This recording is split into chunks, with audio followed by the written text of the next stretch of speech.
అసలు A to Z కుంభకోణం లేదే లేదుగా ఈ రాష్ట్రంలో. ఇందాక చెప్పినట్టు భూమికి ల్యాండ్ కన్వర్షన్ కావాలంటే ట్యాక్స్, అపార్ట్మెంట్ పర్మిషన్ రావాలంటే ట్యాక్స్, గేటెడ్ కమ్యూనిటీ కట్టాలంటే ట్యాక్స్, భూ సమస్య పరిష్కారం కావాలంటే ట్యాక్స్, ఫైనాన్స్లో బిల్లు రావాలంటే ట్యాక్స్. ఇవి నేను చెప్పట్లే, బిల్డర్లు చెప్తున్నారు, కాంట్రాక్టర్లు చెప్తున్నారు. కాంట్రాక్టర్లు పోయి సెక్రటరియట్లో ఫైనాన్స్ మినిస్టర్ ఛాంబర్ ముందు ధర్నాలు చేసి మరీ చెప్తున్నారు కదా ఓపెన్గా. ఇవాళ సెంట్రల్ యూనివర్సిటీ 450 ఎకరాల భూమి స్కామ్కు తెరలేపిండు.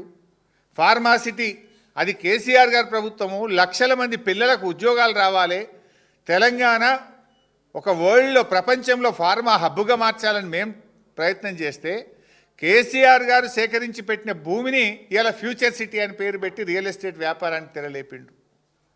సివిల్ సప్లైస్లో ధాన్యం అమ్మకాల్లో పెద్ద స్కామ్ అయింది, హైకోర్టులో కేసు నడుస్తూ ఉంది. రవాణా శాఖలో స్మార్ట్ కార్డుల స్కామ్ నడుస్తూ ఉంది. ఫ్లై యాష్ రవాణాలో స్కామ్. ఈ మధ్యనే 5 లక్షల కోట్ల స్కామ్ మా కేటీఆర్ గారు బయటపెట్టిండ్రు. హిల్ టీపీ ఈ పారిశ్రామిక భూముల అమ్మకంలో స్కామ్. పవర్ స్కామ్ 50,000 కోట్ల రూపాయల పవర్ స్కామ్ వచ్చింది. ఒక ఎమ్మెల్యే యూరియాని కూడా బ్లాక్ మార్కెట్లో అమ్ముకున్న యూరియా స్కామ్ కూడా ఈ ప్రభుత్వంలో చూసినాం. హౌసింగ్ బోర్డు అమ్మకాల్లో ట్యాక్స్, హ్యామ్ రోడ్లలో స్కామ్, హెచ్ఎండిఏలో స్కామ్లు, ఇలా చివరికి లిక్కర్ స్కామ్.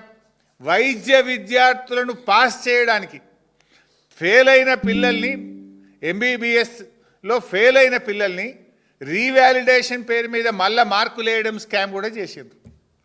కాళోజీ గారు అంటారు కాదేది కవితకు అనర్హం అన్నట్టు, రేవంత్ రెడ్డి గారి పాలనలో కాదేది స్కామ్కు అనర్హం అన్నట్టు పిల్లల ప్రశ్నపత్రాలు దిద్దడంలో హెల్త్ యూనివర్సిటీ వైస్ ఛాన్సలర్ స్కామ్కు పాల్పడి చివరికి ఆయన రాజీనామాలు చేయాల్సి వచ్చింది.